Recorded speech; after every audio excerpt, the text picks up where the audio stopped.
नमस्कार, बहुत बहुत स्वागत है आप सभी का इस कार्यक्रम में। इस विशेष कार्यक्रम में मैं आप सभी के साथ हूँ कंचन।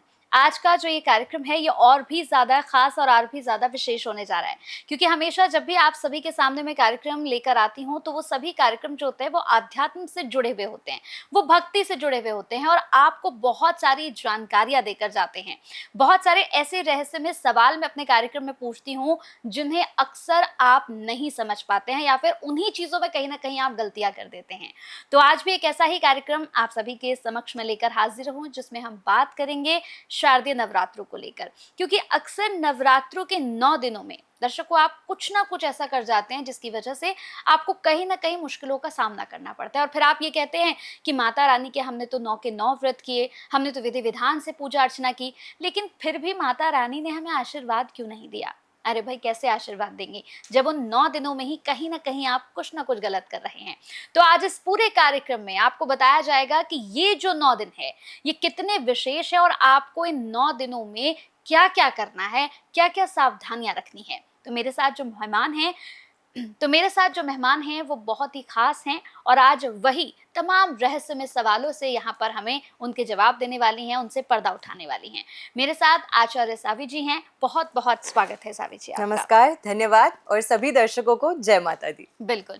तो अब हम इस कार्यक्रम को शुरू कर रहे हैं और जैसे कि मैम आप एक जानी मानी एस्ट्रोलॉजर हैं, वास्तु एक्सपर्ट भी हैं, तो मैं चाहूँगी कि आज आप ही बहुत सारे ऐसे रहस्यमय सवाल हैं जिनसे पर्दा उठा सकती हैं। तो सबसे पहले मैं जानना चाहूँगी कि ये जो नवरात्रि के 9 दिन हैं, कहते हैं कि ये 9 दिन हमारी ज़िंदगी में बहुत इम्पोर्टेंट होते हैं, मतलब इसका इंतज़ार करते हैं। कहने को 4 नवरात्रे हैं, लेकिन इस नवरात्रि को सबसे ज़्यादा इम्पोर्टेंट माना जाता है। तो मैं सबसे पहले आपसे ये जानना चाहूँगी कि इस बार माँ जो हैं, सब पूछ रहे हैं कि भाई इस बार माँ की सवारी क्या है, क्योंकि हर बार की जो सवारी होती है ना वो बहुत कुछ समझा कर जाती है। तो इस बार माँ किस सवारी पर आ रही हैं? बिल्कुल, बहुत सही और बहुत सुंदर तरीके से आपने वर्णन किया कि किस तरीके से हर साल में 4 जो नवरात्रे हैं वो पड़ते हैं।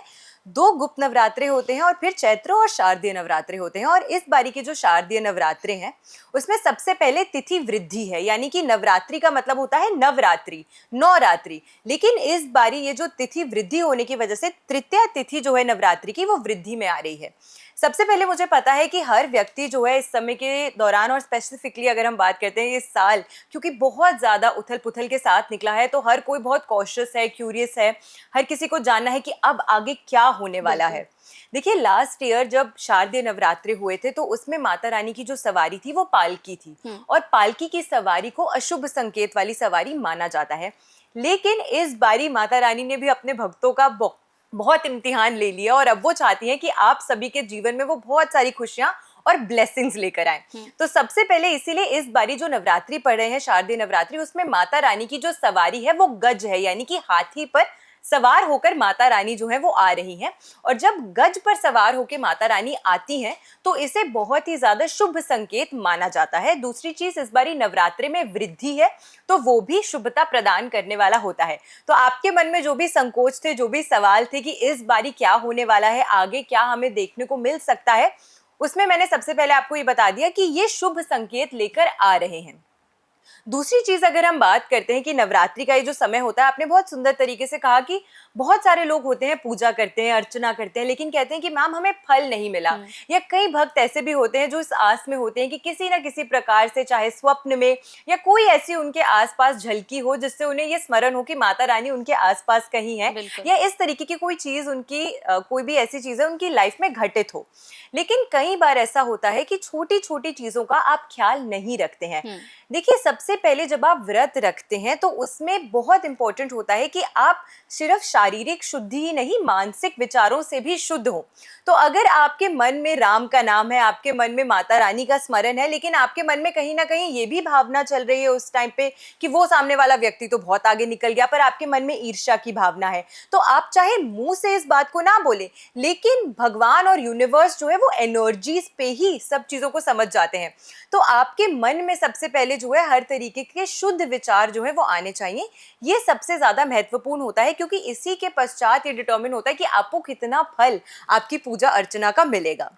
दूसरी चीज ये भी है कि ये समय जो है, देखिए आप पूरे साल कितनी भी पूजा अर्चना करें, लेकिन नवरात्रि का जो समय होता है ये खास करके विशेष समय है। तो 9 दिन जो कहा जाता है, इस समय आप देखेंगे कि स्त्री शक्ति यानी कि शक्ति स्वरूप जो होती है उनकी पूजा अर्चना ज्यादा की जाती है। ये समय जो होता है वो फेमिनिन एनर्जीज के लिहाज से ज्यादा पावरफुल होता है। तो जब भी नवरात्रि का समय आता है, चाहे वो गुप्त नवरात्रि हो या फिर शारदीय या चैत्र नवरात्रि के ये जो 9 दिन होते हैं पूरे महीने में, 30-31 दिन के महीने में, ये स्पेसिफिक 9 दिन जो होते हैं वो फेमिनिन एनर्जीज के लिए बहुत ज्यादा हाई होते हैं। और माता का अर्थ ही होता है वो शक्ति जिसमें सृजन की शक्ति हो। तो हर तरीके से क्रिएटिव इन्फ्लुएंस के लिए इस समय के दौरान कोई भी नया कार्य अगर आप शुरू करना चाहते हैं, क्योंकि इसमें सृजन की शक्ति है इस समय के दौरान, तो कुछ भी नया आप शुरू करना चाहते हैं, आप साधना में लीन होना चाहते हैं, आप अपने जीवन में किसी भी प्रकार की नई ऊर्जा अपने आसपास महसूस करना अगर चाहते हैं, तो उसके लिए ये समय जो है वो सबसे महत्वपूर्ण हो जाता है। तो इसीलिए छोटी छोटी बातों का भी मैं आपको जरूर बोलूंगी जिनका आपको ख्याल रखना चाहिए। सबसे पहले क्या होता है, जो लोग इस समय के दौरान व्रत रखते हैं, जो व्रती होते हैं या फिर जो साधक होते हैं, जो साधना आरंभ कर रहे हैं, एक गलती मैंने देखा है अक्सर लोग करते हैं कि वो कहीं ना कहीं आप देखेंगे कि शेयर्ड बेड्स पे सोते हैं। तो अगर आपकी शादी हो रखी है, हो सकता है आप अपने हस्बैंड के साथ आप बेड शेयर कर रहे हैं। अगर आप शादीशुदा नहीं भी हैं, कुछ लोग होते हैं संतान अपने माता पिता के साथ सो रहे हैं या भाई बहनों के साथ सो रहे हैं, तो ऐसे में अगर आप साधना कर रहे हैं या आपने व्रत रखे हैं, तो सबसे पहले आपको ये प्रयास करना चाहिए कि आप अपना बेड जो है, आप अपना शयन कक्ष इस समय के दौरान स्पेसिफिकली किसी के साथ भी शेयर ना करें। क्यों? क्योंकि हो सकता है कि आप जिस साधना को कर रहे हैं, आप जिस तपस्या से माँ की पूजा आराधना कर रहे हैं, साथ वाला व्यक्ति जो है उसके आचरण में कहीं ना कहीं उतनी ज्यादा शुद्धता ना हो। बिल्कुल। तो इसी वजह से ये जरूरी है कि अगर कुछ लोग कहेंगे कि मैम घर में उतनी जगह नहीं है, एक ही बेडरूम है, कोई बात नहीं, आप इन 9 दिनों के अंदर आप जमीन पर सो जाइए, आप थोड़ी सी दूरी, एक सेफ डिस्टेंस पर किसी से सो जाइए।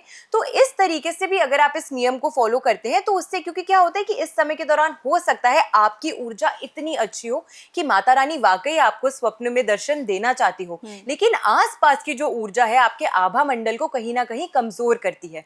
इसीलिए आपको थोड़ा सा प्रयास करना चाहिए कि दूरी मेंटेन आपको जरूर करनी चाहिए नवरात्रि के इस समय के दौरान, अगर आप व्रत कर रहे हैं या साधना कर रहे हैं। दूसरी चीज एक और जिसका आपको ख्याल करना चाहिए वो ये कि कोई भी ऐसा घर या कोई भी ऐसी जगह जहां पे सूतक पातक का आप परहेज ना कर सकें, वहां पर आपको नहीं जाना चाहिए। खास करके वहां पे आपको भोजन जो ग्रहण है वो बिल्कुल भी नहीं करना चाहिए कि हम कहीं बाहर जा रहे हैं, जी हमने भी घर पे नवरात्रे रखे हैं तो हम भी, कई बार होता है ना कि लोग कहते हैं हम भी व्रत वाला ही खाना खा रहे हैं तो आप भी हमारे घर से खा लीजिए। तो इसका परहेज आपको करने का प्रयास करना चाहिए। अपने खुद के घर का बना हुआ भोजन ही आपको नवरात्रि के दौरान कंज्यूम करना चाहिए, इसका विशेष ख्याल आपको रखना चाहिए। और साथ में मानसिक और शारीरिक शुद्धि, ये कुछ नियम है जिन्हें अगर आप फॉलो कर लेते हैं तो वाकई में आप देखेंगे कि जो भी साधना, जो भी तपस्या, जो भी जाप आप इस समय के दौरान कर रहे हैं उसमें आपको वृद्धि भी मिलेगी, आपकी मनोकामनाओं की पूर्ति भी होगी। और क्योंकि ये समय कुंडलिनी जागृत करने का समय होता है, आपकी जो ऊर्जा होती है पूजा पाठ से, माता रानी के स्मरण से, मूलाधार चक्र से लेकर ऊपर सहस्त्ररा चक्र तक आपकी जो ऊर्जा है वो उठती है। तो ऐसे में जितनी साधना आप करेंगे, जितना मानसिक जाप आप करेंगे, माँ काली, माँ भैरवी, माँ त्रिपुर सुंदरी, माँ के जितने स्वरूप हैं वो समक्ष, वो सब एक ही है। तो आपकी आस्था किसी भी स्वरूप में क्यों ना हो, वो है माँ ही। तो माँ हमेशा चाहती है कि वो अपने बच्चों की सभी मनोकामनाओं को पूरा कर सके। तो इस नियम से अगर आप कोई भी कार्य करते हैं नवरात्रि के दौरान तो आपको फल प्राप्ति होती है। बिल्कुल, जैसे अभी आपने एक बात कही कि व्रत का जो भोजन होता है, अक्सर जो लोग हैं वो किसी के यहाँ जाकर भी खा लेते हैं। एक और चीज़ बहुत ज़्यादा इस वक्त हम देख रहे हैं मैम, कई बार क्या होता है, अब जैसे लोग ना शाम के वक्त जो है वो रेस्टोरेंट में चले जाते हैं कि यहाँ पे नवरात्रि का खाना मिलता है, वहां पर जाकर वो बाहर का खाना खा लेते हैं। क्या ये सही रहता है? देखिए, सबसे पहले आप देखेंगे कि पुराने टाइम पे क्या होता था कि घर में जो भी व्यक्ति भोजन बनाता था उसके बड़े सख्त नियम होते थे। कि कई बार तो आप देखेंगे कि अभी भी कुछ शहरों में ये नियम होता है कि जो भी स्त्री या जो भी व्यक्ति घर में भोजन बना रहा हो वो सर ढक के भोजन बनाता है। यानी कि हम इतने पवित्र स्थान या इतना पवित्र दर्जा जो है अन्न को देते हैं। क्यों? क्योंकि अन्न में वो ऊर्जा है कि वो फटाफट किसी की भी एनर्जी अपने अंदर अब्सॉर्ब कर लेती है। तो आपने तो व्रत रखा तो आप तो शुद्ध अवस्था में है, लेकिन आपको क्या पता कि जो व्यक्ति उस खाने को बना रहा है उसकी क्या स्थिति है, क्या परिस्थिति है, वो कितना शुद्ध या अशुद्ध है। तो ऐसे में खास करके अगर आप साधना कर रहे हैं या आप व्रत रख रहे हैं, देखिए पूरे साल तो आप हर तरीके से बाहर भी खाते हैं, घर में भी खाते हैं, अपनी मन पसंदीदा चीजें खाते हैं। नवरात्रि के मतलब में और व्रत करने का मतलब ये नहीं है कि हमने अन्न खाना छोड़ा है। इसका मतलब ये है कि हम अपने जीवन से कोई ऐसी चीज दूर लेके जा रहे हैं जिसकी हमें जरूरत है या फिर जो हमारे लिए इम्पोर्टेंट है, लेकिन हम उस समय उस चीज का त्याग कर रहे हैं। तो नवरात्रि में या किसी भी अन्य व्रत में त्याग की भावना सर्वोपरि होती है। तो 9 दिन अगर घर का भोजन ग्रहण करेंगे तो मैं मानती हूँ कि वो ज्यादा शुद्धता और शुभता प्रदान करने वाला होता है। बिल्कुल। एक और चीज हमने देखी है, जैसे कहते हैं कि नवरात्रों में जो है नया कलावा जो है वो बांधा जाता है सभी लोगों को, लेकिन कई लोग हैं जो वो कलावा नवरात्रों में बांधा जाता है उसे पूरे साल बांध कर रखते हैं। क्या ये सही होता है कि हम एक कलावे को पूरे साल बांध कर रखें? जी देखिए, किसी भी चीज को जब आप धारण करते हैं तो उसकी अपनी एक ऊर्जा होती है और उस ऊर्जा का एक लिमिटेड टाइम स्पैन होता है। लगभग 40 से 45 दिन के अंदर उस चीज की जो ऊर्जा होती है वो कहीं ना कहीं दूषित हो जाती है। क्यों? क्योंकि आज के समय में हम बहुत ज्यादा सात्विक जो एक लाइफस्टाइल है वो नहीं लीड कर पाते हैं। कई बार आप ऐसी जगहों पे चले जाते हैं, ऐसे लोगों से मिल लेते हैं जिनके हो सकता है घर में कोई ऐसी अवस्था हो, सूतक की अवस्था हो। तो इस तरीके से भी जब आप किसी व्यक्ति के कांटेक्ट में आ जाते हैं तो उससे आपके जो भी आपने यंत्र या आपने जो भी धागा धारण किया होता है उसकी ऊर्जा में त्रुटि आ जाती है, तो वो अपना जो सही उसका रिजल्ट होता है वो नहीं दे पाता है। तो वो एक तरीके से हम कहते हैं खंडित हो जाता है।